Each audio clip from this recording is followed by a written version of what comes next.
Powa Di People, Democracy of the Airways on Channel 5. Sponsored by Beniz, serving Belize for over 74 years. The Ministry of Immigration, managing migration for the security and socio-economic benefit of Belize.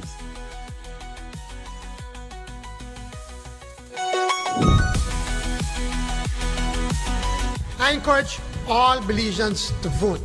The UDP, and you cannot have two UDPs. The time is now for us to have participatory leadership.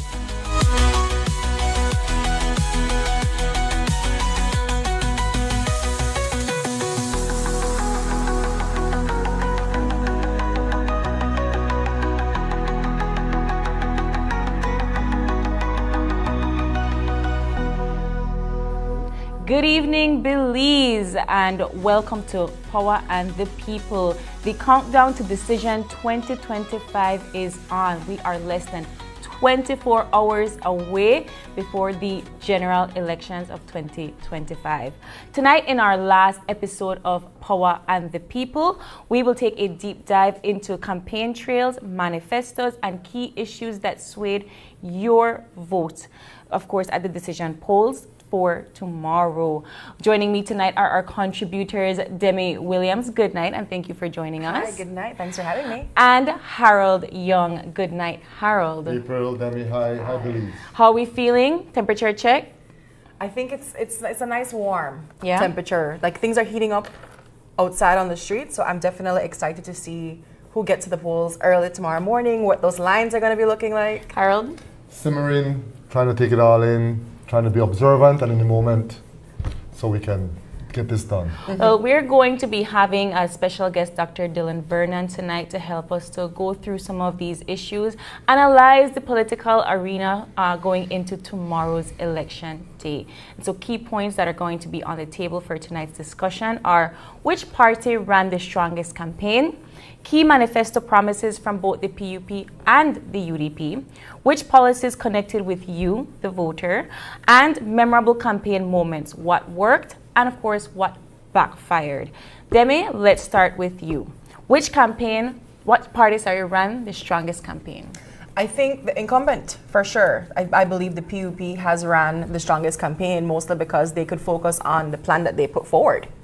Versus we do have, and we talk about it every week, but it's the reality, we do have the infighting within the UDP or the fractions of the UDP who they have to work double time, not only campaigning against what the PUP has put forward, but they're also campaigning against themselves. So that kind of takes away from the energy that they're putting out there, which then allows the PUP to gain more mileage in their campaign strategy. Do you think that the PUP should remain, on the trail, not to be a little bit too arrogant with their campaigning? I think they have tried to maintain a healthy balance between remaining confident and not so much arrogant. When the PM came on, he mentioned that he's still campaigning, he's still doing the work as if he doesn't have it all in the bag. And I think that's the sentiment that's being echoed throughout the other candidates that are running on his slate. They're just making sure that they dot their I's and cross their T's, because any number can play on election day. Elections are not won any other day except on that particular day. So I think they have their eyes on what they need to get done. I'm just concerned if their opponents are doing the same. We saw two manifesto rollouts, the UDP Shine Barrow Faction manifesto, and we also saw Plan Belize 2.0. Harold, what are some of the key manifesto promises that voters are looking for from from the PUP and the UDP? Well, there was the usual bag of we're going to build a lot of stuff or we're going to do a lot of things, a lot of promises. But overall, probably the PUP, the incumbent party probably gave a more detailed manifesto. But one of the important things that came out in the interviews when we addressed this with the leaders was how are you going to pay for these things, right? And so comparing just one way, they talk specifically about how you deal with customs income revenue that's being bled or bleeding out from the government, which is a traditional problem. We haven't solved it, and maybe a little bit has been addressed, but it hasn't been solved or stemmed in any great degree. So the approaches were different, and I think the opposition under Mr. Barrow said something about creating a new unit for enforcement, which not saying that that's not important to have enforcement, but part of it is what are you enforcing, right? Like what are you following up on? The People's United Party Prime Minister presented something where they were setting up the AI mechanisms, the actual nitty-gritty of how you would keep the checks and balances, going to check when things are imported and accounting for it when you sell it. So it had a bit more flesh to it, explaining what would happen. I think that's important. I think people are really numb to a lot of the promises, and maybe we should help and we should contribute to queuing into how are you going to fund this, right? How is it going to work? How is that funding effort going to affect me? Are you going to raise GST, or are you going to do this or do that, right? I think people are getting to that point, and I think we should help them get to that point where they're actually looking at that sort of thing. Yeah, I think that one of the key topics that we've been discussing is, selecting a political leader over personality or policy. Yes. And we have not necessarily been hearing from our voters on the street what policies they would like to see. When we say policy, they say we need our roads to be fixed, yes. Right? So in terms of policies, what policies do you believe connected most with our voters? And I'll start with you, Harold, and then Demi. Okay, I think people are paying attention to a little bit, because, well, I don't want to, on social media here, I think about the foreign policy. There's some foreign policy issues that have connected with some people. How you're going to address crime. That's one of the things that people have citizen security. Citizen security, that's yes. a nice name for it, right? Yeah. Which is important, because it's not just security from crime, but security from a lot of things, like economic security. I think you could roll it in, those things, because if people feel safer physically, then they produce more, they work better, they feel more comfortable, they relax, right? So I think that's a really important thing. I think there may be a little bit about on immigration, maybe a little bit about that, because that was in the news with the deportees. Yes. So people are saying, is the Prime Minister, what's the government going to do? Are we going to take people? Are we not? Are we going to, So I think people talk a little bit about that. But then some of the bread and butter issues, what's going to be the education policy? What's going to be health? Yeah. And I think one of the important things is urban. I don't want to say urban versus rural, but Belize City and other, where there's wealth being generated because the economy is doing better, but how is it being distributed? Who is participating in it? Yeah. That part, Demi? for sure. How much is being floated? How much of the boat is being floated? Yeah, Demi? I echo the same sentiment, especially as it pertains to the economy. I think a lot of rhetoric that I've been hearing is around how we could have more spending power. People are saying, oh yes, the economy is growing, but I don't really feel it because the prices are up. My money, not the money the way how we used to. So that's one of the biggest issues. They feel like they're suffering per se since cost of living has gone up so high, regardless of the economy growing. Just, not my thoughts, but what I've been hearing. I know that a lot of young people are interested in education, and we have two sides at least saying that, they're going to either make it either free or cost effective for persons to go to school.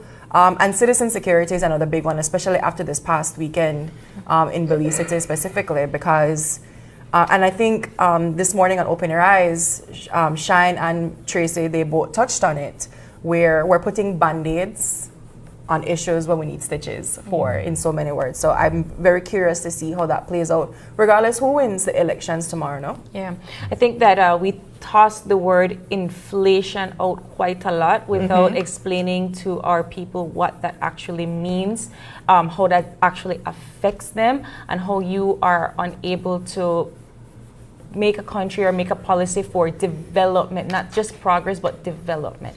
So Harold, if you would be so kind as to just address that issue, please. So inflation has garnered a totally negative connotation. Right. But inflation in its purest sense just means when the cost and value of things go up, right? That's the simplest thing. So when something goes from $1 to $1.25, the inflation is the amount it jumps. So when you say you're reducing inflation, you're not reducing from $1 to 90 cents. You're reducing it from stopping it from jumping 25%. So it doesn't go back. So it doesn't go back. If you go back, then you have deflation, Which we don't which you don't want. Yes. Because that undermines the economy, because it's not just things that you, the consumer, are buying, but when you're selling your good, it deflates your income when you sell something or your services. It deflates it. So you don't want deflation. You want inflation to be matched with growth, so that when the cost goes up, your income, your spending value goes up. So that's what we need to compare. So when politicians get up and say we're reduce prices of things, it's not really realistic, unless the government's going to take over something and say we're going to subsidize it. Right. We're going to subsidize and reduce it from $1 to 75 And I cents. think that's very confusing to consumers and to voters, because they feel like they're voting you in so that their price can go back to the dollar, right? And it's never going to go back. No. But when things do, what one of my suggestions for myself and for people is we do see price of things go down. That's why we get confused, because, for example, when watermelon season is in, you can buy watermelon for 25 cents a pound. Yeah, but that's dependent on how much you produce. Exactly. But so that's not deflation, and that's not when the supply, the season ends or the supply thing, and it goes to $1. That's not really inflation. Okay. It is, but it's not permanent inflation. Because not in its truest sense. Next season it's going to go back down. What really is inflation is when it goes back down, but it doesn't go to 25 cents. Gotcha. It goes to 35 cents. That is real inflation. And for our voters that are going in, do you think that our persons in charge are explaining these types of realities? No, because it takes time, and I don't think there's an effective way of. I don't think they've been effective in explaining that. I mean, I don't say they don't try, but I'm just saying it hasn't been effective. And also it has to be part of our knowledge base coming out with schools, universities, high schools, sixth form. Have to teach that too. I don't think it's incumbent totally in the politicians. Like if you're teaching economics at the high school level, you have to start from there. Yeah, and arithmetic or mathematics can put in inflation. Okay, so if we're talking about education and policy, then we've just been hearing lower cost for education or free education, but is there any policy to talk about quality of education? We know we had the rollout of the new curriculum, and has anybody been inspecting that to see if it's working and how it's actually contributed to the development and progress of society and education? Haven't heard much about it. No. Well, it's a difficult thing to do in the short term.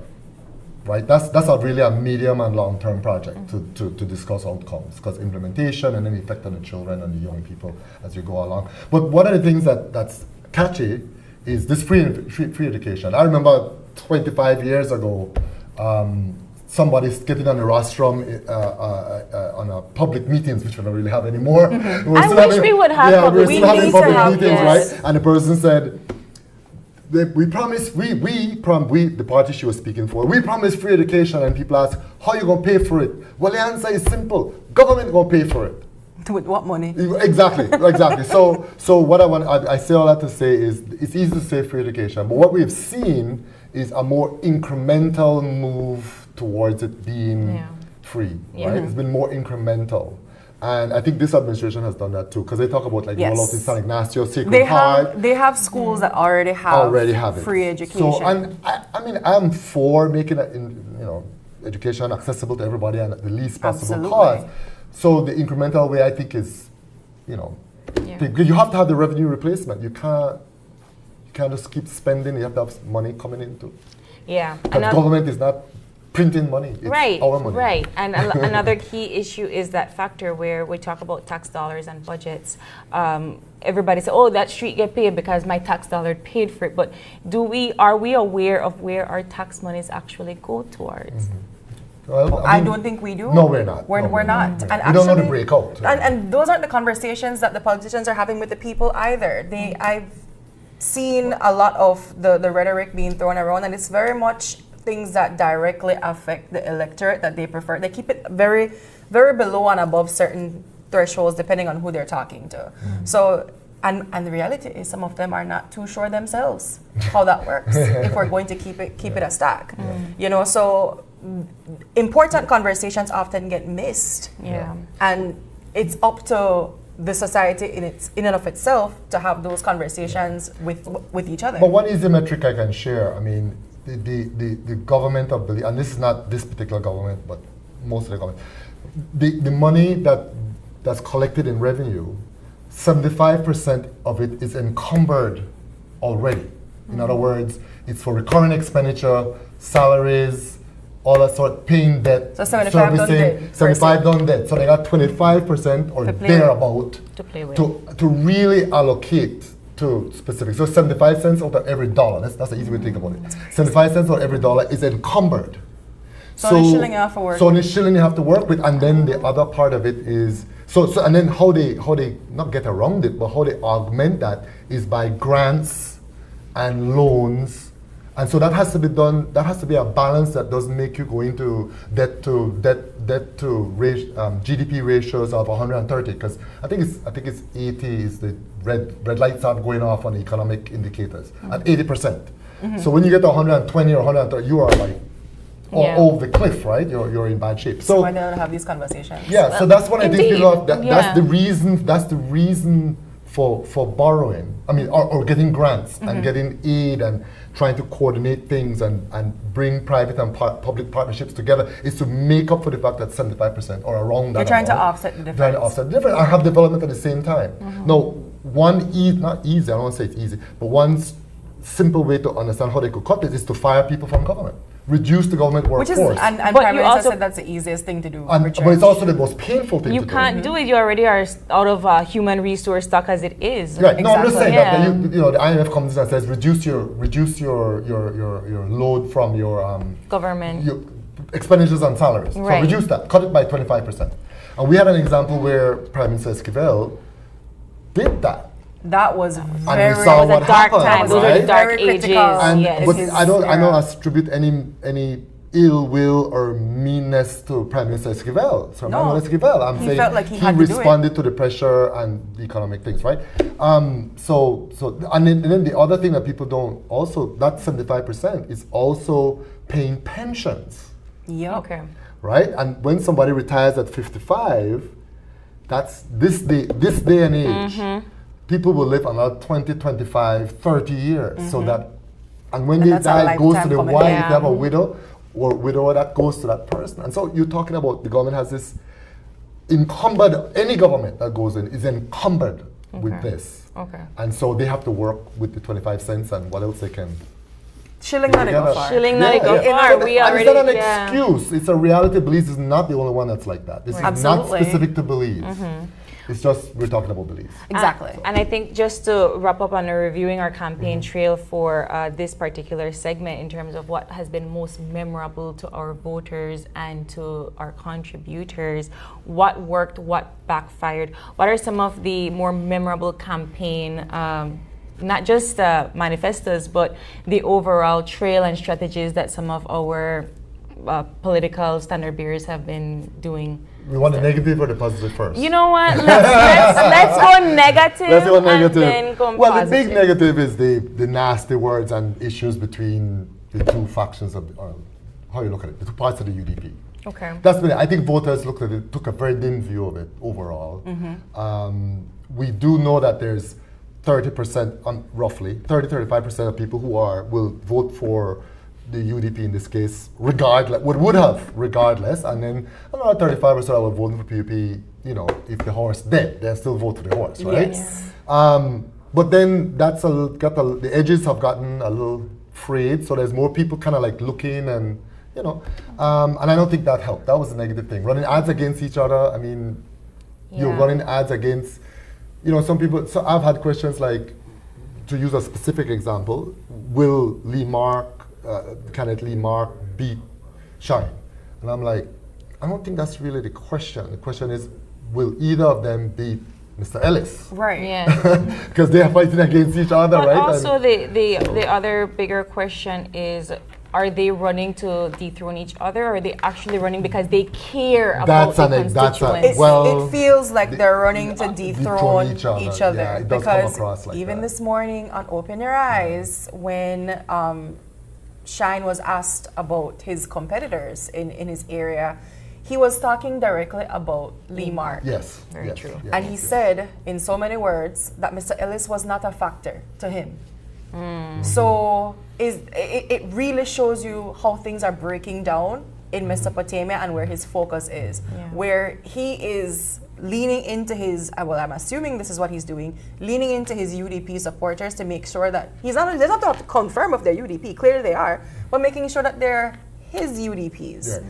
And I think that gives Mr. Ellis a little bit of an advantage because, again, if they're so fixed on fighting each other, I could take care of everything else that they're missing. Because nobody who is aligned with PUP is going to vote for either of them. Right. They're not over either of them. They're not fighting over PUP votes. They're not fighting to pull PUP votes. They're fighting against each other. Harold, is it easy to pull a numbers game in Mesopotamia? They're one of the smaller constituencies. When you say pull a numbers game in the make a sense of prediction? who might be able to pull how many votes? Well, I mean, Well, it depends on who transferred what, you know. yeah, that's a big factor, how much transfers occurred. But, I mean, looking at it just without that bit of information, I mean, Ms. Navarro won the last time by 149 votes, Yeah. I think, or 147 So PUP votes or only had to something. transfer just about or double that amount into Well, they Mesopotamia? don't, but that's the point, they don't. Because that vote that he got has will been be cut split in half, yes. between the two of them. Theoretically, yeah. And when we it's say split. split, I think people think it's 50-50. It doesn't have to be 50-50. No. It could be 70-30 or 70-30. 60-40 or any Right. combination in between. Any And change that to that. damages, look at the positive. That gives Mr. Ellis An a window. advantage. Yeah. Right, and I think that's what the LO might not be paying attention to. Or, But- yeah. Well, on the positive side, I think beside all the funny memes, You know, we look forward to silly season around Yeah, here. yeah, And apart you're from all the- definitely gone from caricatures in the Yes, newspaper yes. and funny I'm glad- cartoons I to for one, I'm glad that AI. we're not doing that cartoon. I mean, Honestly, too bad I for the really love the cartoonists. caricatures. You might be out of I job. really enjoy the caricatures, but But it's nice to tell your parents that they get drag out, let's just say. This campaign season, to me, you know what was refreshing? That a lot of the old ways of doing things isn't rolling over the way how they thought it would have. Because in the final stages of campaigning, now we have all of this land issue coming out where everybody they say, oh, this one get land for this amount and that one get one for this amount. And what was refreshing is reading the comments, which I normally would not do, but I said, you know what? we kind of have to listen to the people. Let's not like ourselves today and read these comments. And people are like, but I want to do the same thing. So like, why is it that you're making, why, like you basically cost the kettle black at this point? Yeah. And I'm like, yes, electorate, we're not buying into this anymore. I think one of the exciting things on the positive side, it's obvious that young people, youth are involved, specifically because of my example, with the PM's campaign. Yes. That Hi Everybody is on fire. I want my shirt. That was on fire, and when you look at the people doing the interviews, it's young people. This is not media savvy. These are people who are social media savvy. Yeah. And they go out and they do it. And it's been, I thought the few I've seen have been really exciting and a nice breath of breath. What was it?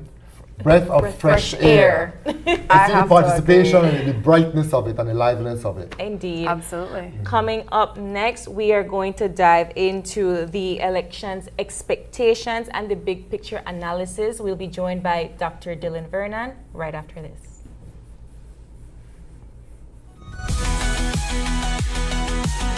I encourage all Belizeans to vote. The UDP, and you cannot have two UDPs. The time is now for us to have participatory leadership.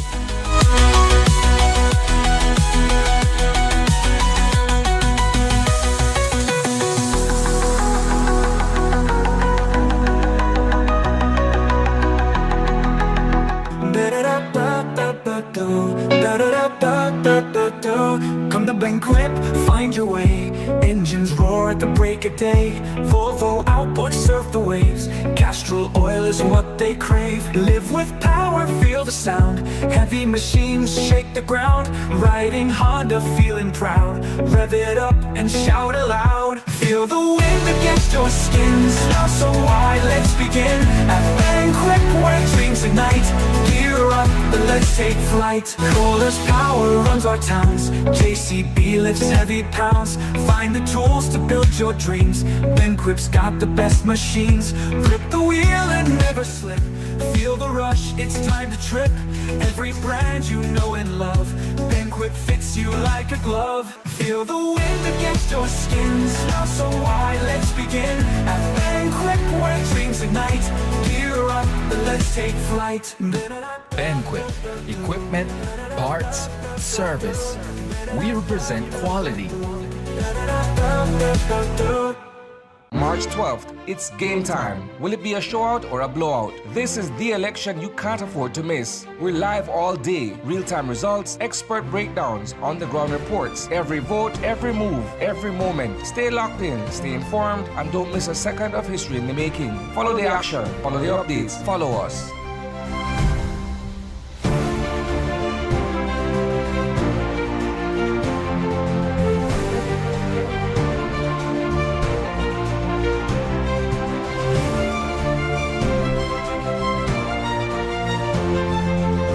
Belize introduced its new electronic passport in 2022 through the launch of the Electronic Passport Issuance and Control System, EPICS.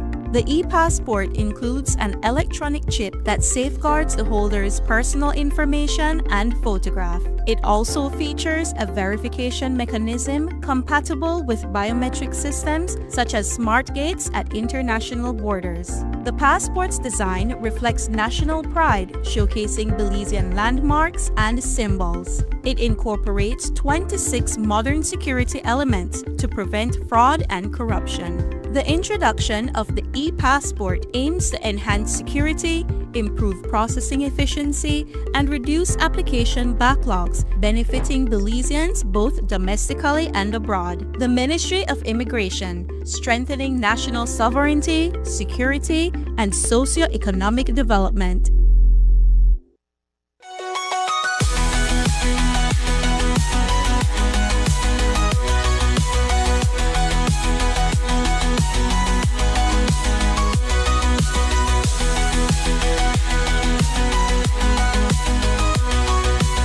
Welcome back. This is Powa and the People.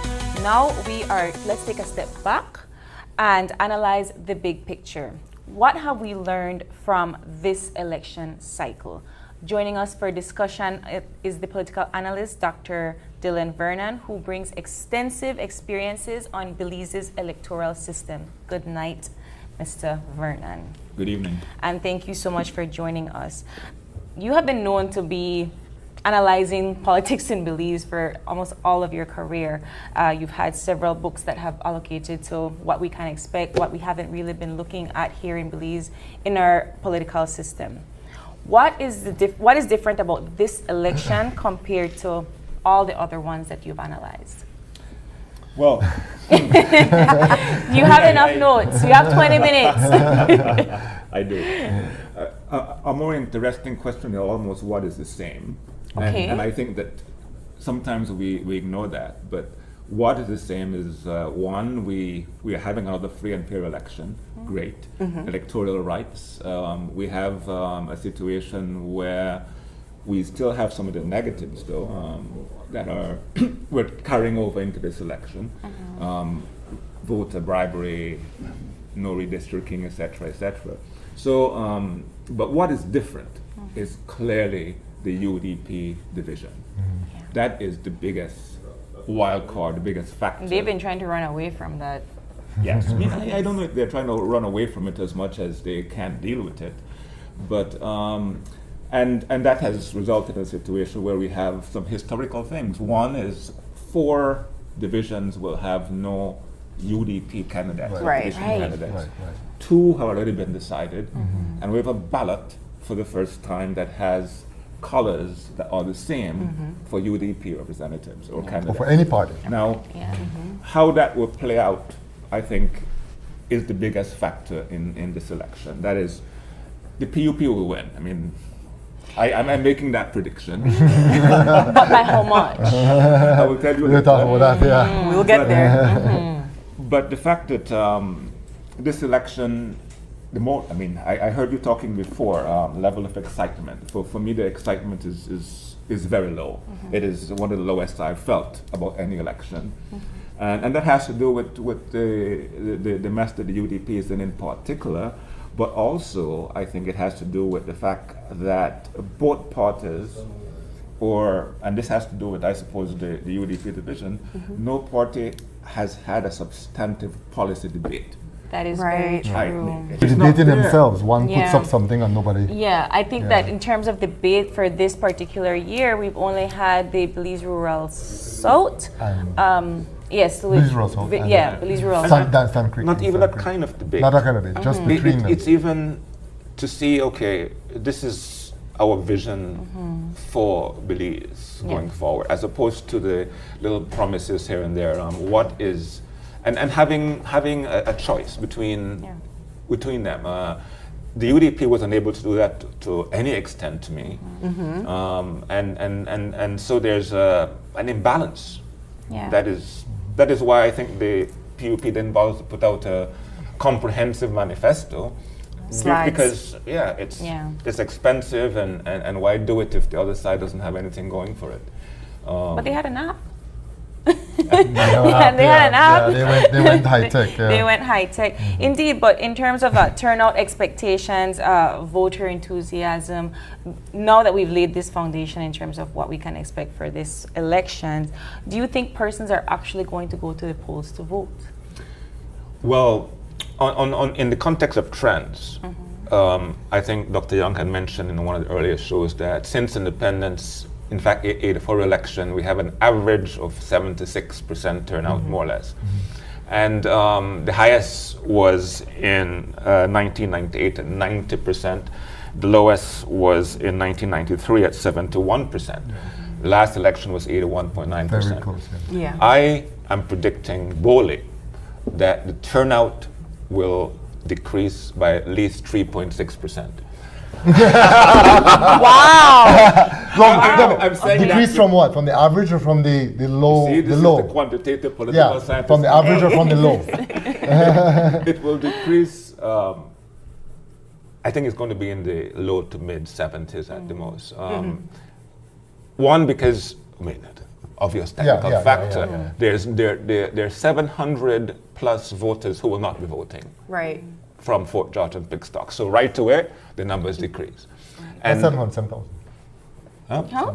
7,000. 7,000, said 7,100. Okay. 7,000, sorry. Guys. Sorry. Love for the specifics that we're meeting here. And then the big question is, how many UDP core voters?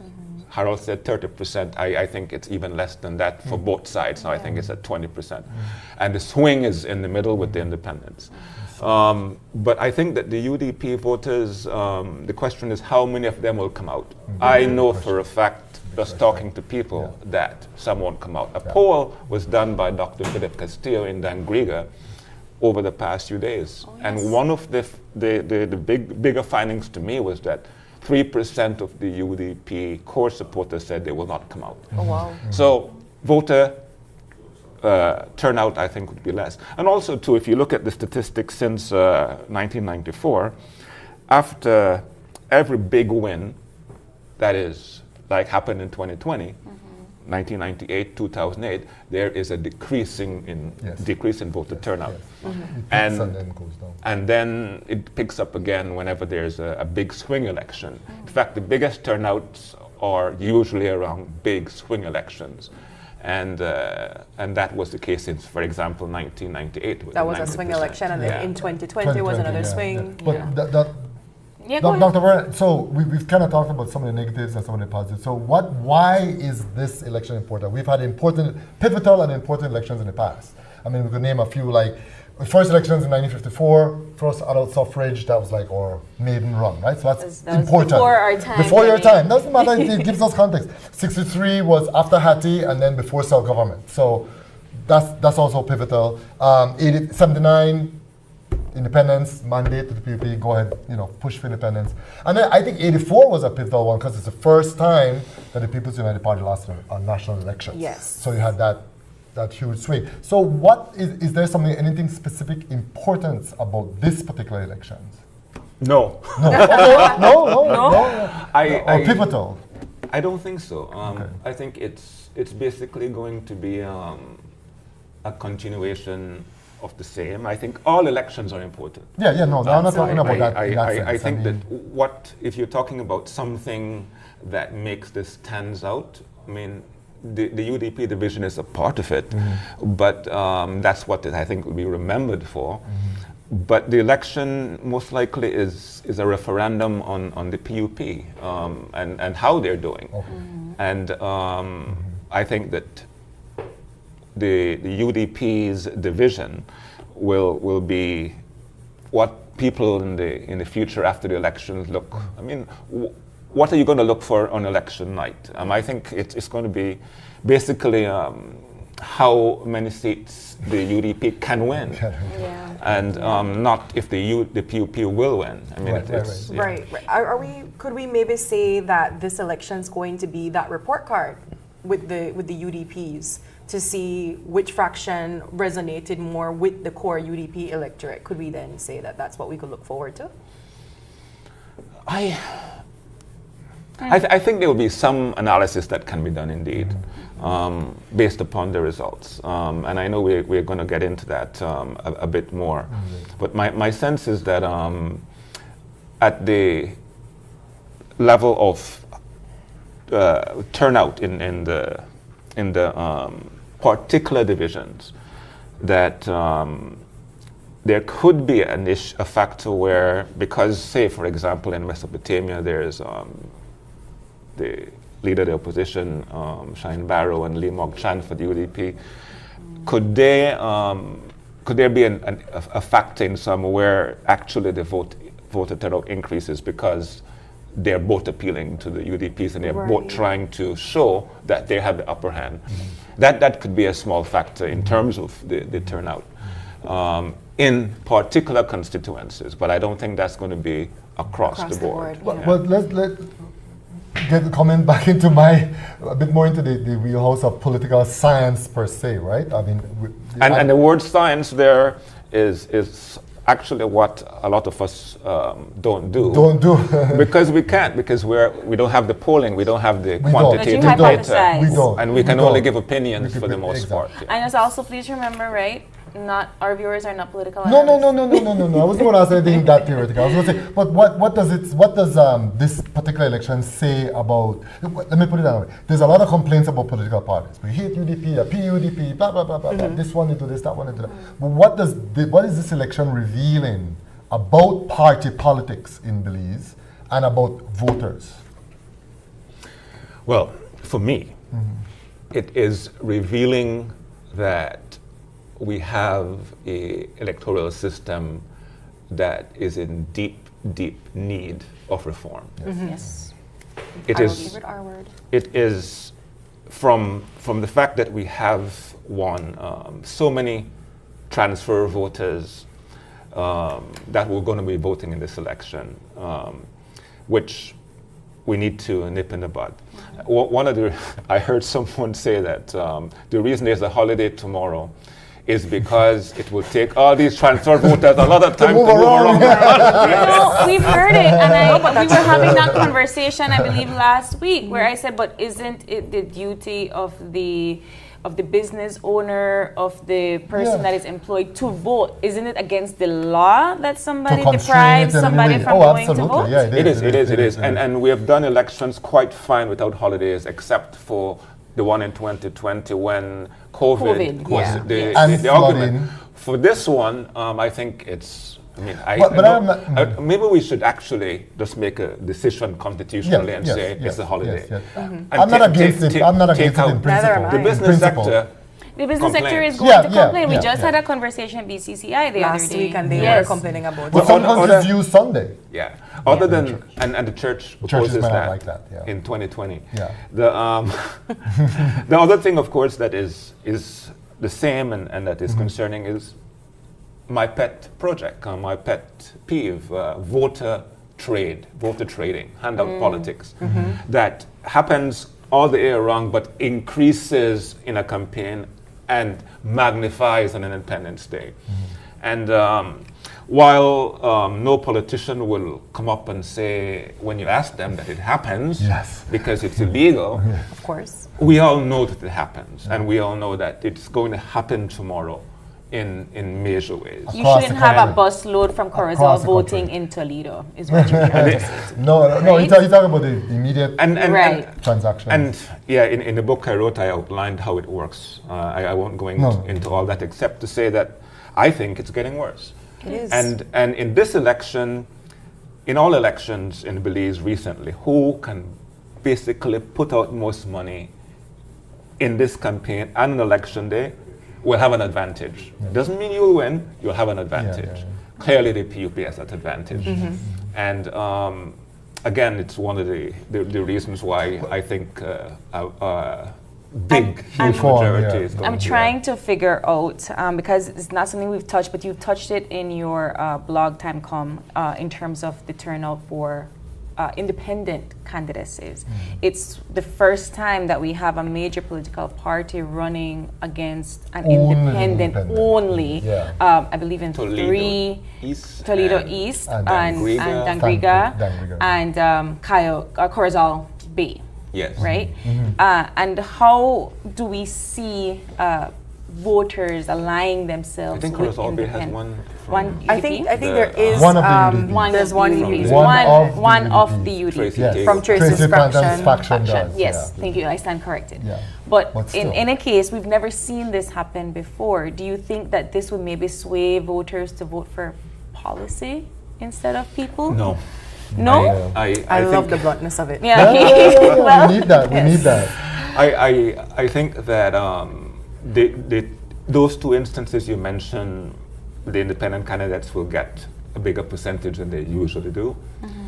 But unfortunately, I have to say that I do not think, and in fact I'm pretty sure about this, that no independent candidate or no alternative party candidate will win this election.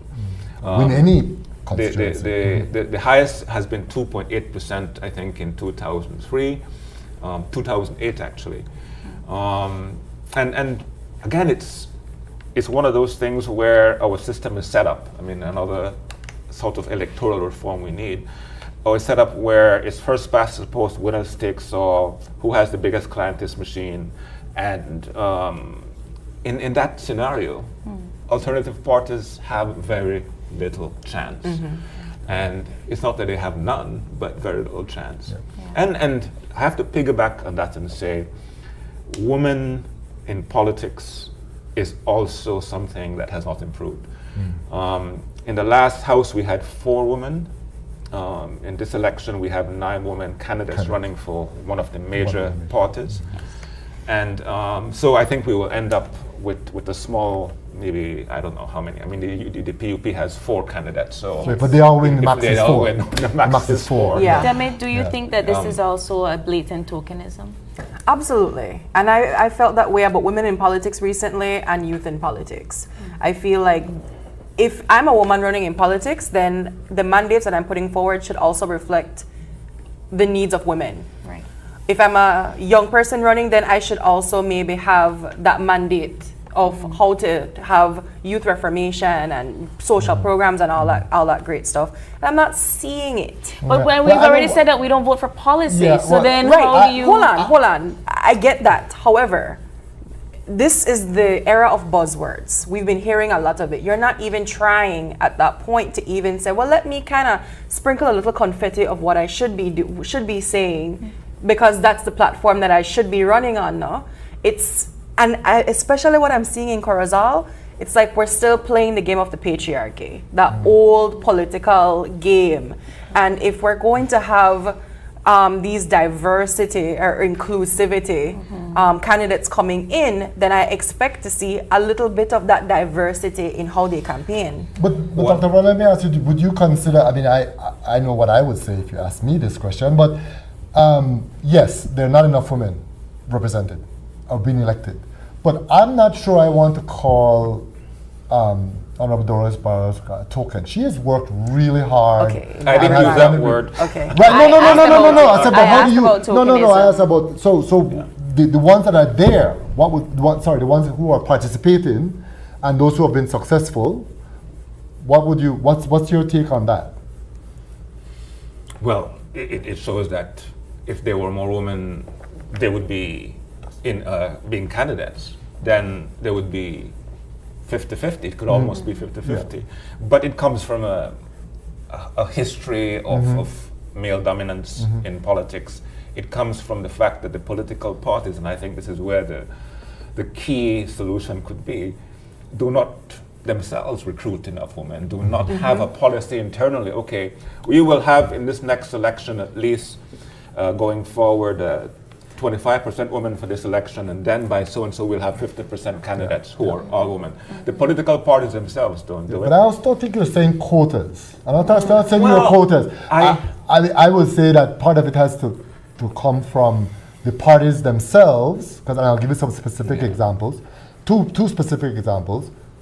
Creating an environment where women feel safe, and I don't mean that they're going to get murdered. I mean safe in their person, coming forward, not being assaulted. I mean, you followed it a long time. I've followed it a long time. I remember when Lois Young ran, remarks were being made about her personal life, which was and not by the opposition. It was being made from somebody within the party she was running for. Lita Crone. And that's kind of and it's happened repeatedly. That's kind of the debacle of women in male-dominated fields. That's kind of the hill we have to climb.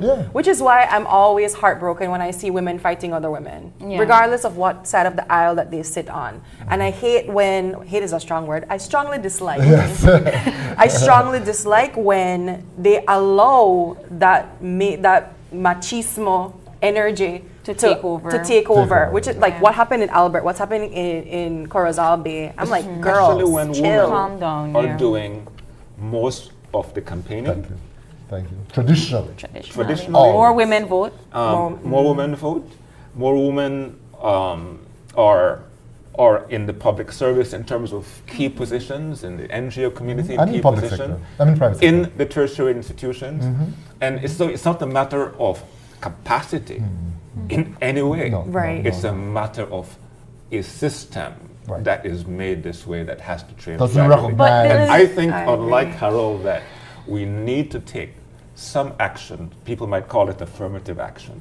But when we have a legislation on political parties to basically regulate them, and campaign finance legislation, I think one of the things that should be in the political party legislation is a percentage that we can agree on, that the party's candidates must have at least X percentage of women. And I won't give a number, but I think that legislation could be where it begins, and it can be amended over time. But we will qualified women though, and women that the party will also. We don't have that for men. We don't say qualified men. You want to know why? Because it's exactly what Demi said. We have to fight an uphill battle that's already against us. And I do, because you are just putting in a National Assembly that has a woman's bathroom. So for the first time after it was built when? Wait, what? Yes. 72. In 72.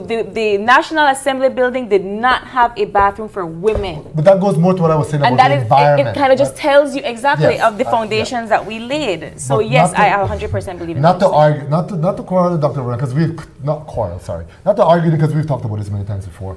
There's a difference between quotas and affirmative action. They're not the same thing. Affirmative action says you must take deliberate steps to ensure, not any particular number, to ensure that a particular demographic group, gender, whatever, is included in your thing, not the number that must be included. That's a quota. That's what, and I'm in favor of affirmative action. The parties, and that's an internal party thing, but I don't believe in legislating quotas can be dangerous too. Quotas can be dangerous. But I think the parties need to, this is about when you get involved in the parties. The people involved in the parties need to push that within the party. It's a party issue. And they must push. The women that are there must push. That this be put in. I 100% and the men have to be receptive. No, the men have to both sides. I was just about to. Which is why I was saying, like, I'm upset when their platform does not have these things including in it. Where, I mean, if you're a woman in politics and you are supporting women issues, then I think that you should also maybe open the door for other like-minded women to come and follow behind you. Sure. And I'm not saying that hasn't happened. It isn't happening. They haven't tried to make it happen. I'm just saying that from what I could see, it's not happening. It's not. As a young person, as a young woman that analyzes elections, we talk about persons in power. Do you feel like you would be motivated to run? I'm not saying you're running for politics. No. Saying, but you know what? Right. Funny that's a conversation that's been on my table for quite some time, and I have my reservations about it, and I have my reasons why I would want to, because you know I haven't removed regardless of me moving away, I have not moved my vote out of my constituency that I've lived in for the past I don't know how many years, because I will not tell my age on TV. But with all the change that I would want to bring, and other women I know would want to bring, what am I also signing myself up for as a woman entering that political arena? Indeed. I just want to, we need to switch gears because we only have a little bit of time. But for this year's predictions, the constituencies to watch. Yeah. Now, we as a news station, we put out our own constituencies to watch. But Dr. Dylan Vernon, what are your expectations? No, I took a look at the ones on Channel 5 this morning, and I think they're pretty on target as far as the ones I'm interested in and want to watch. And I think want to watch is important because, again, we are talking about these things while having the benefit of polling and scientific data. We're just kind of talking. Anecdotal sort of, yeah. But for me, I mean, mess up is at the top of my list in a way. Absolutely. Because there's the leader of the opposition, but also a strong UDP candidate, and there's Mr. Ellis, and will the two reds cancel each other out and the blue emerge? It's a possibility. Is Shine able to have a good enough campaign and oil the machinery enough to pull it off? That's going to be one. I call it, I think is interesting to watch. Former leader of the UDP, and there is also a UDP on the Tracy camp running in that division. It's an interesting one to watch because I mean he won the last election by smaller margins, but pretty comfortably compared to the others. But Shine has also endorsed in so many ways Devin Daly. Yes, but if Bobo wins, that's so crazy. That is so crazy. It is, and that exploded on social media this past weekend because you had Mr. Ian Jones, who is definitely a UDP supporter, and he is embedded within Shine's artillery. And he never just said Devin I wanna we. He take picture like calmly boy, and it caused quite a stir. I think even Dean Samuels, but it was kind of funny that he reposted. He had lot to say about it because we are still UDP, even though he didn't show up for his nomination. So where's PUP vulnerable? Where is PUP vulnerable? Are they vulnerable in any constituencies? Yes. Based on 26-5, based on 26. I think the 5 seats that the UDP have right now, those seats you expect to be competitive. And I don't think anything would be competitive outside of that, except perhaps for Kaya North. That's Shavat. Figueroa. I can't pick another one. Yeah. So I have the impression that the PUP will have a sort of majority that is more than what they had in the last election, but those 5 that the UDP currently have as incumbents will be, to me, the ones to watch. They're all vulnerable. Well, they're calling Kayo the Red Hills. Really, they believe that they will win some of those seats. Alex Ballona's seat is a little vulnerable. Mr. O'Brien. Mr. Mark O'Brien is running against him. I believe Millen Espat is also somebody to to look out for. We're not really sure of his vulnerability. But do you believe in the UDP's, in actually Tracy Panton's statement that 16 seats, they're vying for 16 They have a path to 16. They have a There are path. paths to 16. You have to say that as Yeah, you have to say that. leaders of parties. You never say anything else. It's because it's an election coming up. You can't say I will lose. You have to keep the energy So high. I'm going to put you on a spot. Post-elections, let's just say PUP wins. We're going to say, that's your prediction anyway, right? I mean, so you were called. You've been called, right? You never really went out on a limb. But anyway, so after elections, you were called and said, what is the way forward for the UDP? What would you advise them? What is it that they have to do? Now, I'm saying UDP because part of it is reconciling the factions, right? But so, what would Why are you you suggest? asking me that? But you're predicting. No, you're the political scientist here. I'm just a co-host, contributor. I don't know if I have any advice for the UDP. I mean, it's going to be interesting, and you said it before, as to how things will play out. Well, I mean, I mentioned Faber, and I was going to say that that's interesting to me because if Faber wins and Tracy loses and Shine wins, what happens? And I mean, there's so many things that can happen with the UDP side. Yes. And I suppose that's what makes the elections a bit Right, interesting. right. Yes. As opposed to what will happen with the PUP. Right. But I mean, I don't know if this election will decide anything because if they both win and nobody else wins, will What that happens? decide anything? Yeah. If they both lose, will what that happens? decide Yeah. anything? And so it's what advice can I give? I mean, it's the if, and this is an if, and this is the whole country, if that division in the UDP were based on something substantive, as opposed to personalities, and as opposed to who will get Difference in the power the ideology. next time, then I could give some advice. Right. But I mean, form another party if you have a real difference Platform, of ideology, yeah, but that's not the that's how it case. is, yeah. There's no difference in what they're saying. Everybody really. wants to build 1,000 houses, right? Everybody will wants say that there education. is a Everybody difference. thinks that the PUP is What, corrupt. what I would advise is something you didn't ask, is that this would be an excellent time for credible alternative parties to begin to work after this coming election. Because if it's going to be a wipeout of the red, and to what extent that will happen is left to be seen. It's always the best time in political sciences, notice, for new groups to begin to form. But one of the problems with it's not third parties, they're minority parties or alternative parties, is that they begin to work during the campaign or too late. Yeah. And it's either based around personalities or someone who is Or a single disgruntled. It's a single issue, yes. Or yes. a single issue. Yes. Yeah.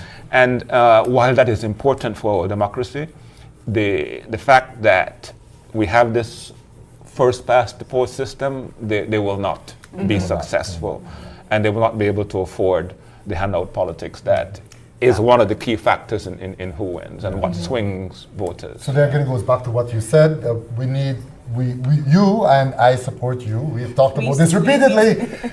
Serious electoral reform. The system does not engender, it doesn't foster, it doesn't support Absolutely. the emergence of a strong, viable third party. Not that you can have third parties. There are plenty of them over the years. I think the alliance it could have doesn't been even though. support having an opposition that wins 40% or even 49% of the vote, having any power. Yeah, exactly. If it doesn't do that to the opposition, imagine We what saw it that in does municipals for with VIP at one point in Belmopan, where I think you had like 2 independent councillors. a local government level. And then yeah, it didn't really, municipal level. it didn't really work. No. Yeah. You know, but we can't- do you have can't to mess take we have to take a pause. We will be right back with predictions and possible outcomes. We have another guest, Kevin Arthurs. He'll be joining us right after this.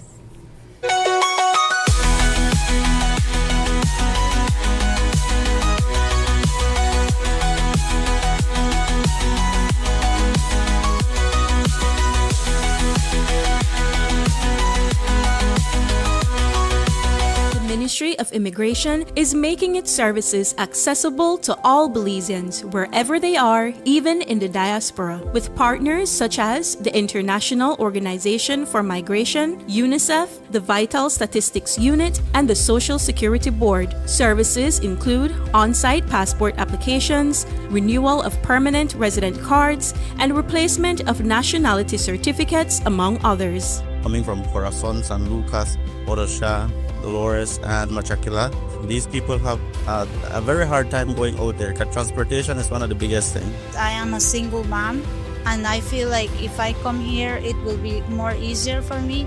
It's been good because it's weekend. I don't need to take off from work.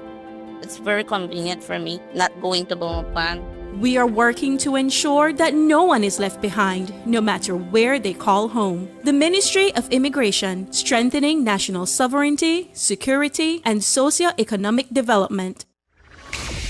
Get ready for fantastic discounts. From now through to September 30th, Venice is having store-wide discounts on tools, paints, appliances, plumbing and electrical products, lights and fans, household items, and much, much more. Visit a Venice store near you to enjoy fantastic discounts from now through to September 30th, only at Venice. Quality and savings. Veracidad, imparcialidad. Hemos estado haciendo el trabajo como organización. Y tus noticias en español. Están en aguas beliceñas, entonces esta bandera se queda aquí. Sintoniza Canal 5 cada viernes a las 7 de la noche. Tenemos que resolver los grandes problemas de este país. Su voz importa, su acción cuenta. Transfusión sanguínea, elementos que indican un deterioro evidente del estado de salud. Somos Noticiero 5 semanal. Perdió la vida en un heroico intento de proteger a su hermano. El Tribunal de Magistrados de la ciudad de Belice se paralizó. La policía está investigando 2 asesinatos separados. Tu fuente de información.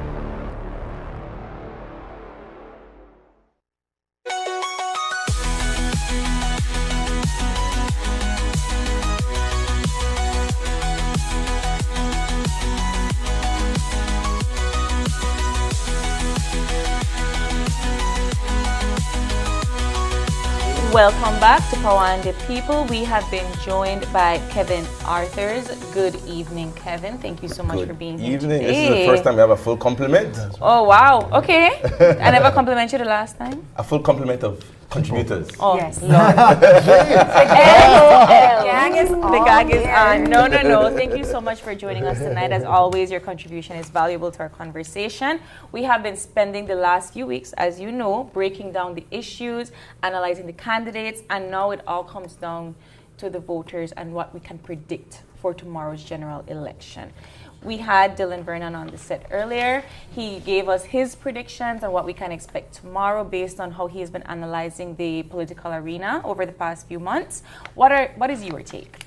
Well, first let me give a nod to people like Dylan Vernon, people like the Sandra Nisbet, and the other people who have been giving constructive, and Harold, who have been giving constructive contributions to our political system to get it more mature. I disagree with a lot of what is said, but that's the nature of political science. That's political science. That's part of it, yeah. But to me, elections are a very rare occasion in Belize's life where we constructively speak about issues, or we attempt to, and we have reason to.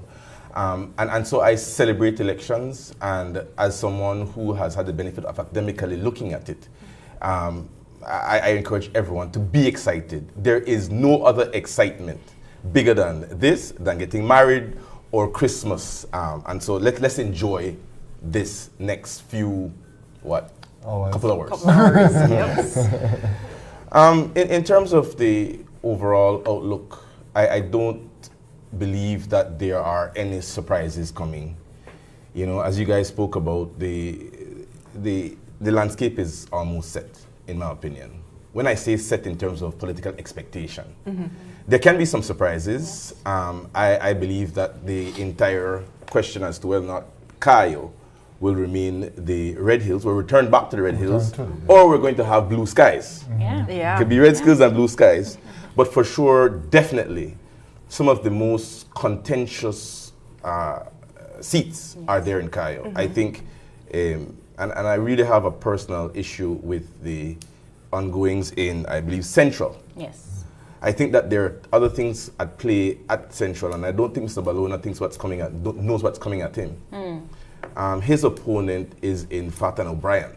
And so it's very interesting. Now, if you understand politics, one step behind what is shown on television, you'll understand that the O'Briens are sort of connected to the PUPs, as I understand it. Interesting. Yes, and so you have to ask yourself, if you're the Prime Minister, you need to lose a couple seats. You kind of need to. It helps you in terms of being able to share portfolios and the like.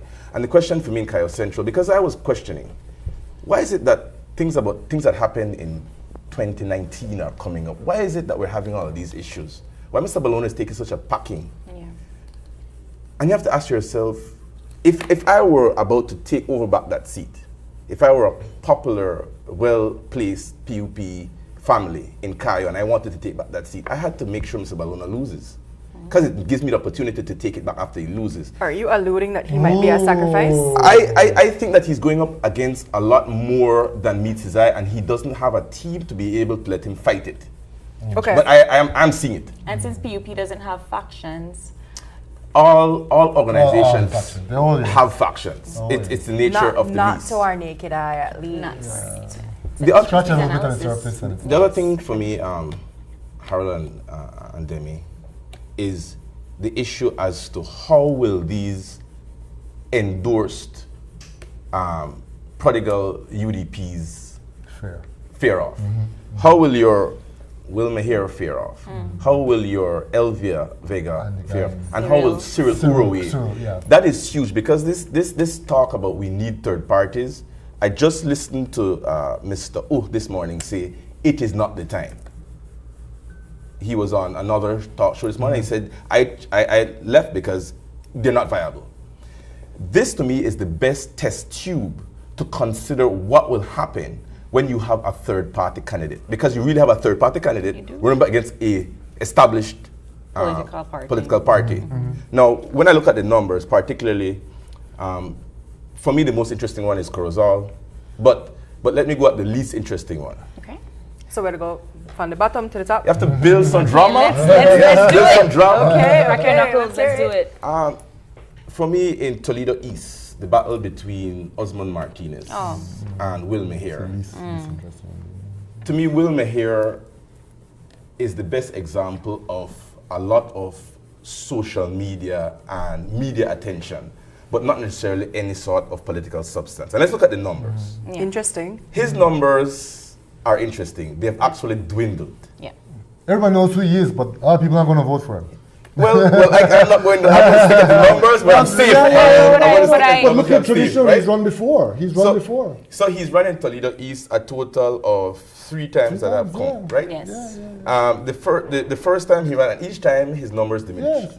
He started from 5.8% of the total votes cast, and his last election he was down to 2%. Wow. Oh wow. That's Now, mind you, he did an unthinkable thing of moving from Toledo East, coming into Fort George.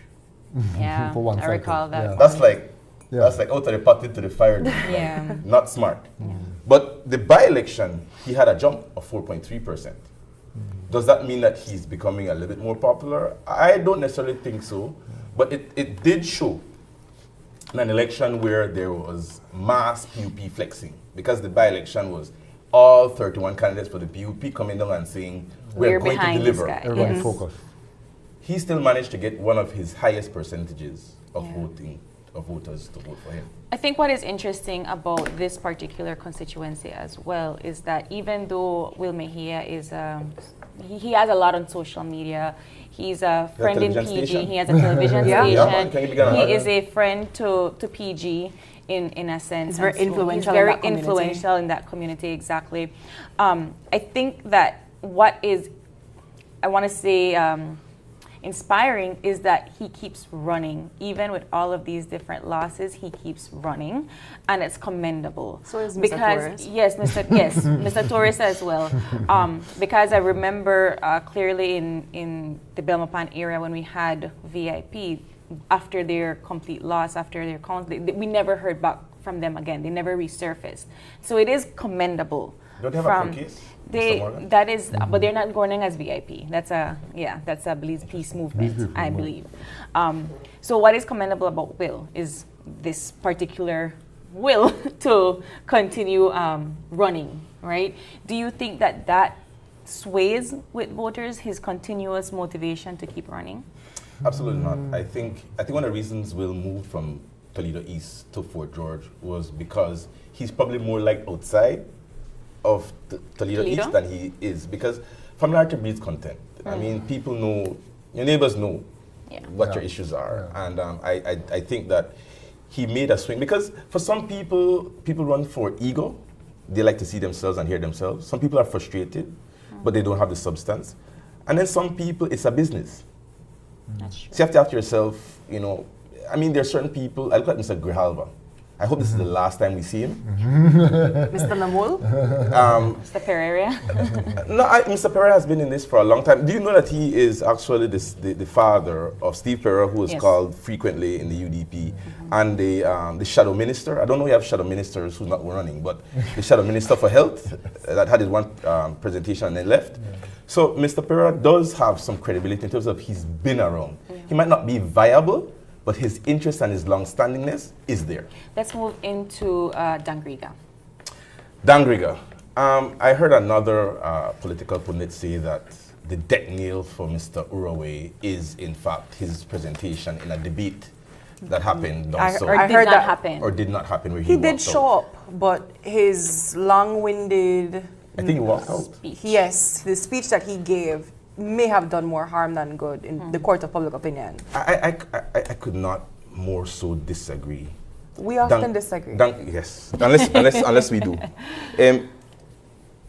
Dangriga is a funny constituency. I remember there was era rep Mr. Roches, I believe, voted out for no reason.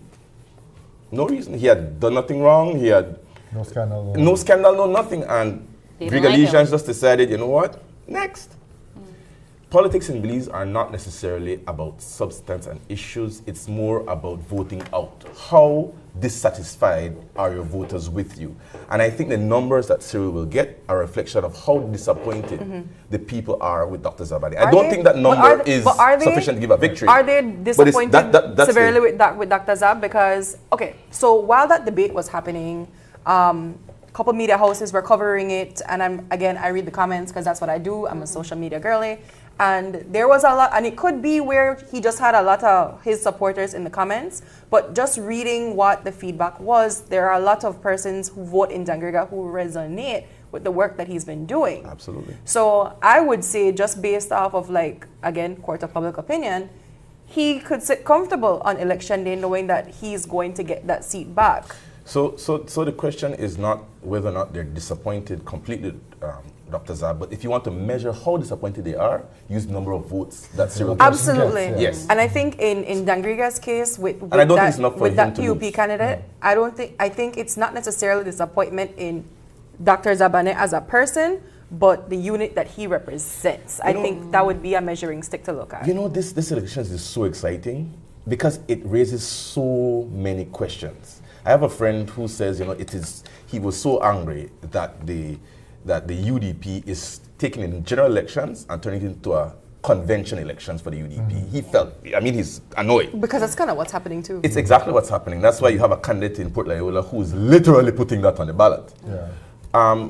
But I think it's actually the most exciting elections we've had. It has the most storyline. Look at, for example, the whole Dangriga question. The question in Dangriga is whether or not, let's say, for example, in some parallel universe, Mr. Uraway wins. It would mean that the PUP were wrong to not have a convention when he tried to go against Dr. Zabane. If it is that in some parallel universe, Elvia Vega somehow wins, she shouldn't be pushed out. It would mean that again, the PUP were wrong in not having her return and not be challenged. Endorsed to return. If somehow the Alliance for Democracy somehow gets 16 seats, and again, it's laughable, but it would also mean that Shine ought to have just stepped away. I heard him this morning say something I think a lot of people missed on Open Your Eyes. He said, listen, if I were to lose, I ain't going away. Right? No. I am forming my own party. He said it. He did. No, that's a very likely possibility. Bold statement too. The question is, and I think he would, because when you lose in politics, I've seen candidates who've lost, have lost their entire families. It's devastating. Yeah. But the question is, who will go along with him if he does that? Well, hold on. That statement is contra to what he said when he was here. Yes, on Powa Di People. Yes. Contra. So it's two different things he's saying. Couple days. I thought he said before that too, which is if he loses. Yeah, he said he would share the political. No, he said no. Well, yes, he said that too. But he said if they lose, then if he is the UDP, his pattern is the UDP, and that's how they're going to move forward. But they're going to move forward. He also said, Harold. He also said. No, he's not giving it up. Before that, because he says many things, and he will say politics is fluid, which is true. Yeah. It's fluid. Yeah. But he said before that, if he loses the general election, he said he would step down. Yes. No, he did say that. So he has said several things. But he could step down and form his own party. Yes. So just step down. Just step down is one thing. Stay in the party and hold on to it even if I lose is another thing. And then remove yourself and form another party is a different thing. I'm surprised that he made that statement though, because when we were talking to Tracy, you know, she's a UDP. This is not a faction. This is not a different party. This is we are sticking by the bylaws and the Constitution of the United Democratic Party. And now we have Shine saying, well, if I lose, I will see myself out and I will form my own party. The question really is who will follow him as well, but also do you think that will garner more support of other UDPs that would turn to him and he could form a great third party? Absolutely not. Okay. I think it's the opposite. That statement will drive people to traces. And let's, because clearly, it will unify them. Clearly, we're now calling a spade, and I love this because now the bandit. We weren't before. I missed out on it. If you want to see who from the UDP's core, and when we mean the core, we're not just talking about like area representatives. We're talking about like core supporters, core financiers. Yes. They've already left. Where are these people standing now? If October 20th, if October 20th gave us all any Easter eggs or nuggets to look at, it was who all attended that convention. Yes. You know, whatever was decided, neither here nor there. But look at who all attended, and there were some very opulent UDPs in that room. Persons within the business community that are known to be financiers. Yeah. You know, so. I think Shiny is kind of the third party. Okay. At this point, he kind of is the third party, and I know that Miss Tracy mentions a lot that people told her that she should have waited. I think she did. She did what she had to do because she usurped what was left of their core UDP. Yeah. Whatever that a judgment on what that core is, what it actually represents, is a whole other conversation. Yeah. But I think he has found himself very much on being ousted by UDP. With all due respect to Ms. Panton, she absolutely jumped the gun. I think so too. She should have waited. I agree. Her thesis is that nobody likes this guy. Nobody likes this guy. So if they were to win with his money, she could have pulled a coup. She could have said 16 of us, you know what happened? Got to go, dude. Hit the road. So he won. We used the seat, but he gone and take over back the party. Yes. This became personal, and I think the storyline as to why the Alliance for Democracy, which I agree with the party leader that they should have formed their own party, they have more credibility. Sure. For them, had they relieved themselves of one figure, I think the battleground is really John Saldivar and secondary maybe a bit of Patrick, but this is 100%. An issue of John Saldivar. I like that you bring up John Saldivar because as I was talking to the persons vying in my constituency, I brought this up. And I was asked plainly, what got the issue with John? Why John is such a problem? Yeah. Because people receive campaign funding. Everybody in politics receive campaign funds. He was not found guilty of doing anything corrupt. Not at all. And I had to point it out. And just to the context of the listeners, you know, why we're even talking. Say for the designation, though. Just remember that. Yeah. Essentially, politics is a popularity contest. Whether you like it or not, that's what it is. And the people have made a decision on John Saldivar 2 elections ago. They decided in 2020. And the people decided again on municipal election when Ms. Jackie Burns aligned herself with John Saldivar. Yes. How many times can the people of Belmopan tell you that, yes, we understand that he wasn't necessarily charged with anything, he's not guilty of anything, but because he has been associated with this thing, we're not a check fit, we don't want it. You know, so I know that she wanted to build a new UDP away from Shine, but then you also have to look at the people standing behind her and they're like, But the thing is that I think to Kevin's point, she would have been better able to clean house and rebrand if she had stayed in and then taken whatever the outcome was absolutely. and say, let me lead it now. That was the Julius Caesar cut his throat. She didn't have to reinvent the wheel at that, you know, because it's not the first time the UDP had a coup that happened, a peaceful coup where power was transferred and whatever deals needed to be cut were cut, and John is no stranger to that happening. But I think the bigger problem with John is the issue of perception. Politics is 95% perception. And the perception with John and the narrative with John is that there's an issue with his integrity. Yes. It might not be real, and I agree with him in terms of this is the way the game is played. But it's different when you get caught, when you get convicted. And I say convicted as sort of public opinion. You know, and I think because of the designation, because I think like John Saldivar or not, he is a powerhouse. Absolutely. He is a powerhouse. He's a mover and a shaker.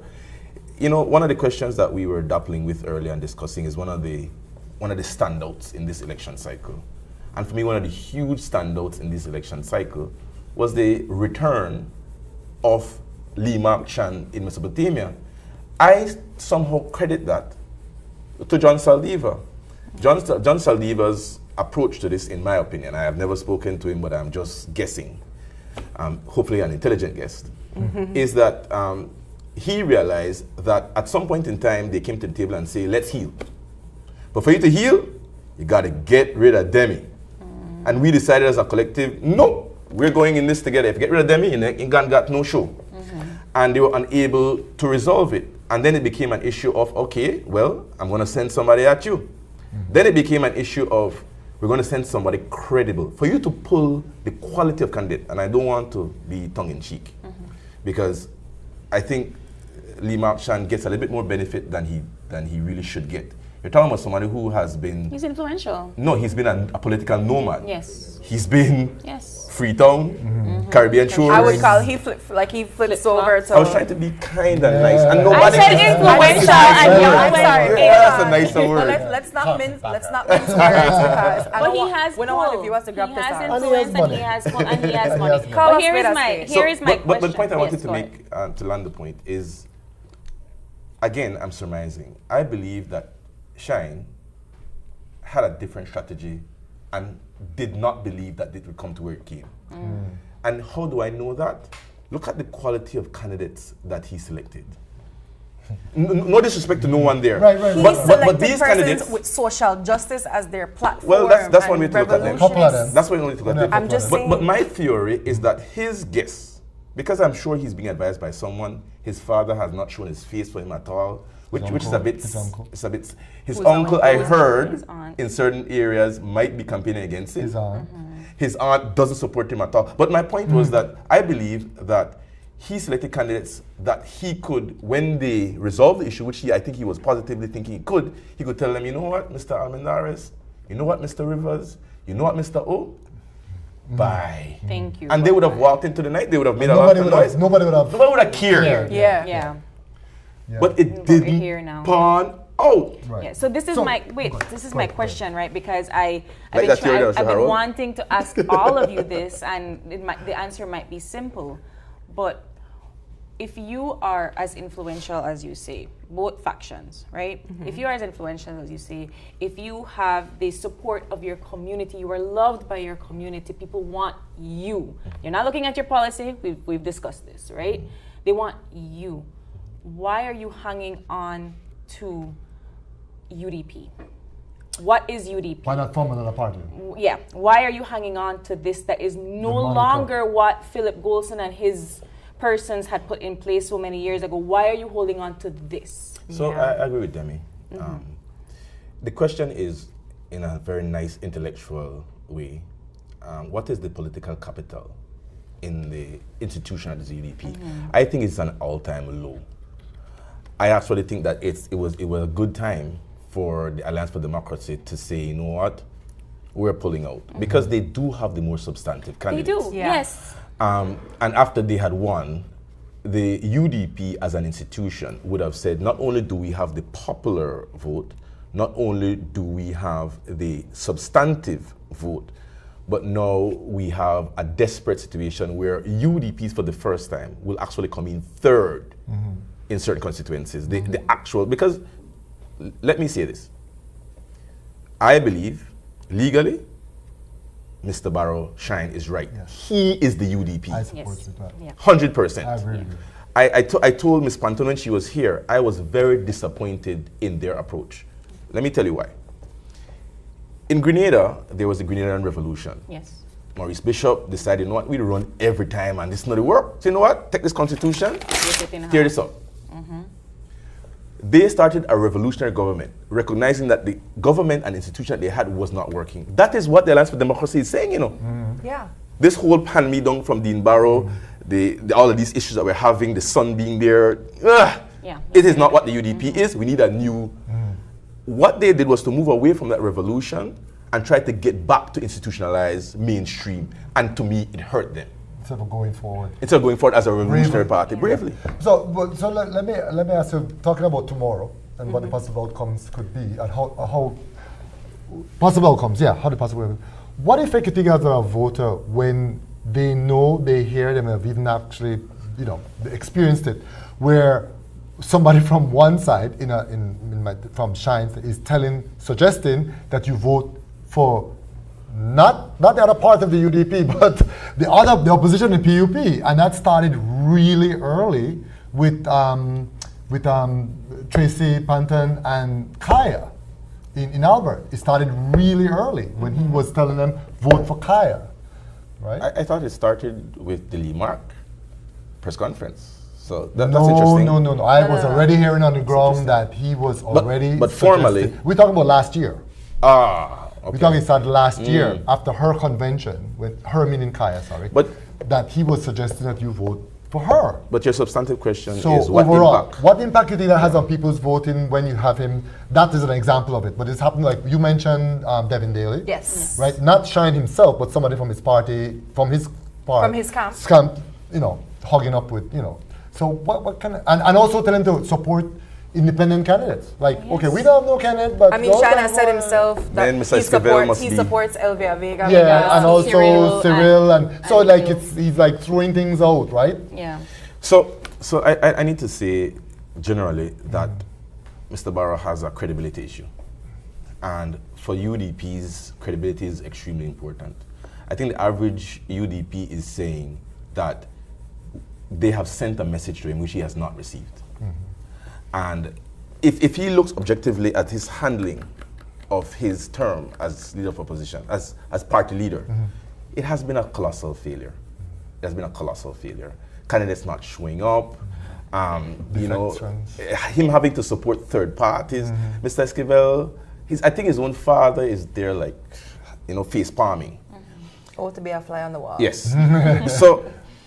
But I think it has him saying support a third party candidate has zero impact.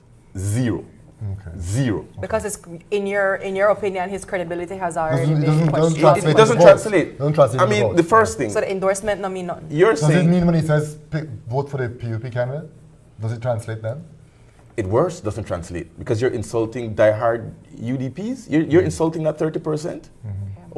How can you say that? Yeah, no, I'm just trying to get it out there for Just so then, what would be But you your agree? prediction Yes. of? What would be your prediction of the final seat count? Because okay, fine, PUP wins, fine, but what number do we have on the opposition? You won't trick me. I won't trick you. Won't trick me like I'm that. not tricking you. It's a good question. So I think they're battleground. I love the way Mr. Vernon Dillon. You're a fan, clearly. I'm a fan of anyone who substantively and objectively speaks in this country. Whether or not they're UDP, PUP, So NABR. you support my call for electoral reform, right? Because I'm speaking substantively. He supports you. No, let me distract you. Yes, Keep yes. going. But I want Keep to comment on that. I think they're battleground states. I think Mr. Balona has some issues. I think he's not helping. Yeah, I think they're quiet constituencies that no one is talking about. Munchi Cervantes' constituency, nobody ever speaks about. Yes. How about Pat? Hugo Pat? I think that is, I actually did a rating of those that are probably the least interesting. And for sure, Corozal North is one of the least interesting. Lekai is another very completely disinterested. Orange Walk Central, completely disinterested. The only reason Port Loyola is interesting is because you have 1,000 people running there. Yeah. Right? Yeah. Do you understand? Yeah. So I believe that the vote count will be, I think, similar to what it is now. I think we will have at least one surprise, and my surprise is really Mr. Balona's constituency, Central. So I think in some form or fashion, the opposition groups will hold 5. I think opposition group will hold 5. And then you can trash it. Then you'll have to trash it. Harold, I have this question to ask you. What do you think would be the biggest upset? An upset of Shine losing in Mesopotamia, or Tracy losing in Albert? In Albert, for you? Probably Tracy. I think so too. Why? Even because Shine has built up. I mean, he only won by 149 votes the last time, and I don't think his reputation has improved, or his public perception has improved. Tracy had a smaller margin, but I think she's galvanized some people. I mean, but overall, of all, because I think the biggest uplight would be if Pat were to lose. I know you said it's lowest on your list. I don't think. Yes, I've heard. No, I've had. Again, anecdotal about what's going on up there, and this comes from somebody who is from there and who has strong political family ties up there. I'm surprised. And he's not saying it's going to happen, but he's saying you don't dismiss it. So margins are different from wins. No, I understand. And so I don't think that the margin will close. And don't think it will. No, and both of them are my friends. One is more friends than the other, but it won't happen for all the reasons why.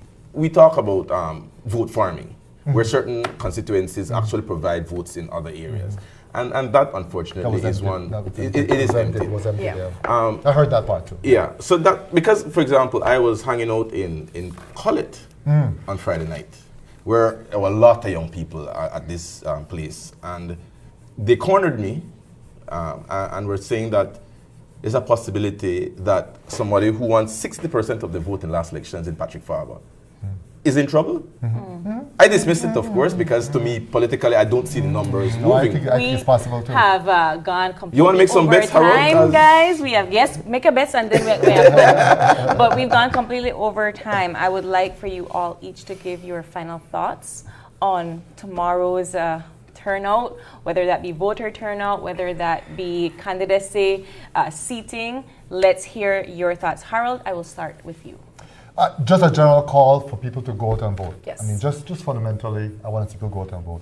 I think one of the things I think I was going to bring just now is the voter turnout will be a lot dependent quite a bit on the PUP mobilization. How many people they can get out? They get out their people. If they get out their people, it will hold maybe at the minimum we've had traditionally. It won't break any records. It may not get past the average, but it may hold if they're able to do that. And I am not as optimistic as Kevin. I am thinking If they can hold a 5 between the two groups, I think that would be a phenomenal success. Sorry. That would be a statement to the PUP. Yeah. Right? That would be a statement to the PUP. And if they don't, then they have a lot of work to do. Do you think possibly be less than 5? I think it possibly could be less. Wow. We'll make some bets after this. Okay, Kevin, your final thoughts. Yeah. I thought ladies would go first, but I will take. Don't make that. We'll go beast before beauty. So you're the youth voice. I'll take it. No, for me, I know that voter turnout will be on the low end. And I think the reason why voter turnout will be on the low end is because the swing voters sort of have this perception that the elections is finished. To me, it depends on where you are. I don't believe you should buy that. Yeah. I believe that this elections, the margins will be important, and sometimes those margins can become dangerously close. For the average Belizean, I want them to not only vote, but to pay attention on the day. There are political lessons that this election tomorrow is the beginning of that conversation. And I think those conversations are far more important than what the triggering of the gun is, the beginning of the race. For young people and for women, I want to start off with women. This is a high time for women. I completely dismiss this whole idea that women are marginalized in this election cycle. Talk what you want about the People's United Party. We have, as the head of our judiciary, a woman. The head of our state is a woman. The head of the port of the customs is a woman. The leader of one of the opposition parties, a powerful one, is a woman. And I can go through these lists. One of the brightest, most promising candidates is, in fact, a woman in Thea Garcia, in my opinion. So this idea that somehow we should take women and just, because I heard this preposterous, completely anti-democratic theory that we should take a percentage of the votes, of the seats, and say we have so many women and just install women. Oh, I want I'm not sure where you heard that. That's a quota system. Where you heard that? With a wrap up. Where you heard that? Where you heard that? With a wrap up. So that's a quota system. Wrap up. Was that clean? Wrap up clean. Throw the bomb. Throw the bomb. He's not here to defend himself. I want to end by saying that this is the most exciting elections we've ever had. Get out and vote. Whatever motivates you to vote, even from the most evil motivation of being incentivized, or simple, or to the most simple, as in you love Cordell, or you love Francis Fonseca, or you love Hugo Pat. Whoever you love, you go out and support that person. I want to send a message again to the third parties, or more importantly, let me not speak about third parties, but to those aspiring candidates. Because I see a new wave. We close off an era, the Dean Barrows, the Michael Finnegans. There's a new wave coming out. It's no longer, it's similar to a cartel. When the boss dies, you have all this fighting. But to the young candidates, get involved. Do not wait until 2029. Do not wait until municipal elections. Get out there now, see what it's like, make your connections, understand this game, because this is a game. But most importantly, our democracy is alive, it's well. Anybody out there as a supporter that you see put any form of violence out there, I'm asking both political parties to put themselves together, put their foot on it, and you string up that person. We have clean elections, and we're going to have one tomorrow, God willing. Demi, please close out, roll it out. It's so hard to come off. No, you can do it. You can do it. But I do echo the sentiments of the gentleman here that I encourage people to come out to vote. But I'll go one step forward. And I would like to just emphasize that your duty isn't just on election day. And I think that's why we have the talk about voter apathy. They're saying that, well, I don't really think it makes sense I go vote because it's not going to make a difference. And what actually makes a difference is not when you vote, it's what you do after that. When the policies are being rolled out, when things aren't going or not. Listen to National Assembly meetings. When things, all of that. But it is also your duty in a part of a democratic system to hold your elected officials accountable. And that's what they said, we tend to miss that part. You have a voice You made your voice clear on election day, and now you have to make sure that the person where you put in place, they do what they said about do. If you pay somebody for chop your yard, and you get them the money ahead of time, you don't want to check to see if they chop the yard or not. You're not calling, hey, what they go on at the end of the month? You're supposed to. The same thing goes with the electoral process. I think tomorrow will be our report card for the UDP. Honestly, I think it's going to. For the PUP. I know I said it right. I said it the way I meant it. Oh, It's yes, a yes, report yes, card yes, for the yes, UDP. yes. I think that. Yeah, Honestly, I Them believe that the PUP is going to have some reports in specific areas, but from a national perspective, and it not been no areas where I never know that they had Wali trouble. They are aware. They're aware. But from a national perspective, a clear message will not be sent to them, you know. A clear message will be sent to Honorable Shineborough and Honorable Tracy Panton. They are going to know exactly how Belize feels about this infighting, whether or not one side believes that the other one even exists to be a UDP. It's neither here nor there. The court of public opinion will be very low tomorrow. And all I want them to do when they get that is to listen. Because a good leader has to know how to listen and know when to walk away.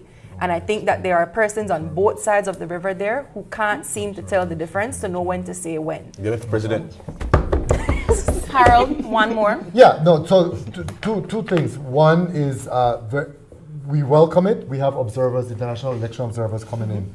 OAS and the US always has a group that's attached to them.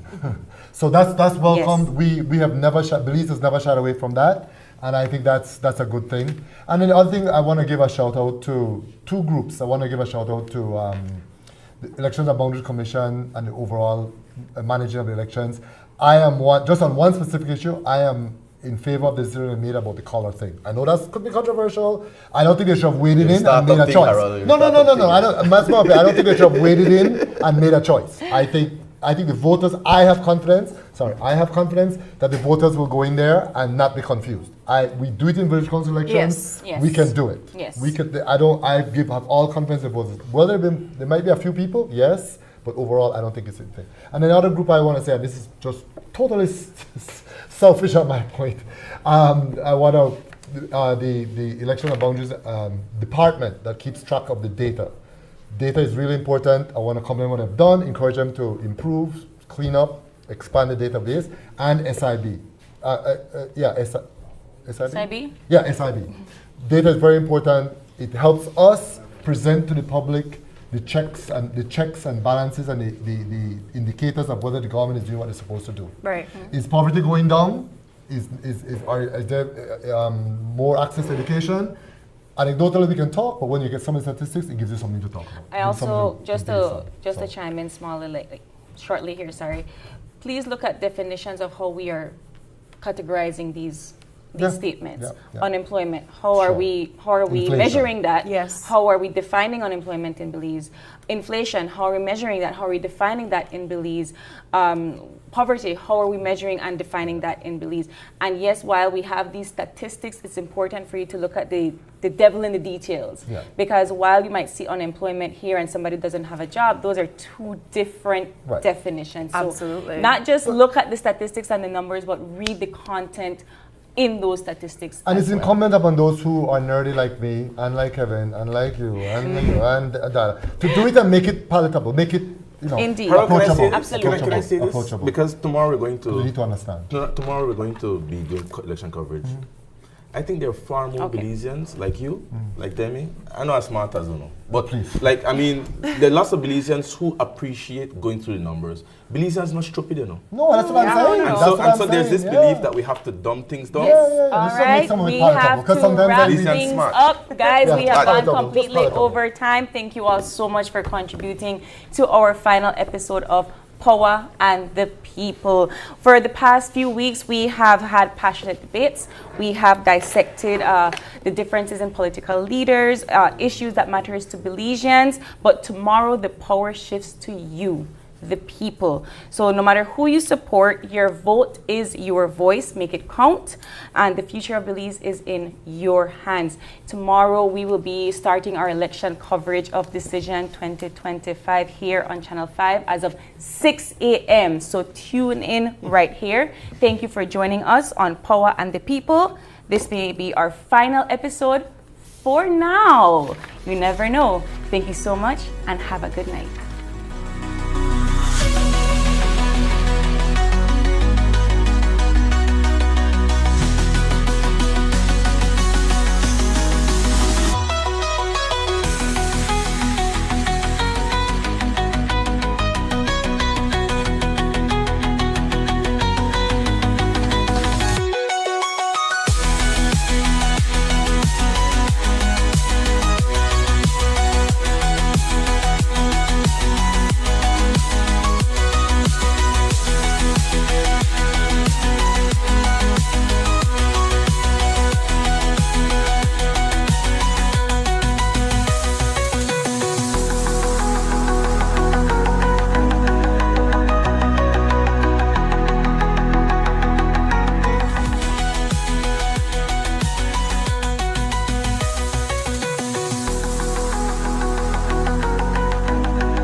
Powa and the People, Democracy of the Airways on Channel 5. Sponsored by Benny's, serving Belize for over 74 years. The Ministry of Immigration, managing migration for the security and socio-economic benefit of Belize.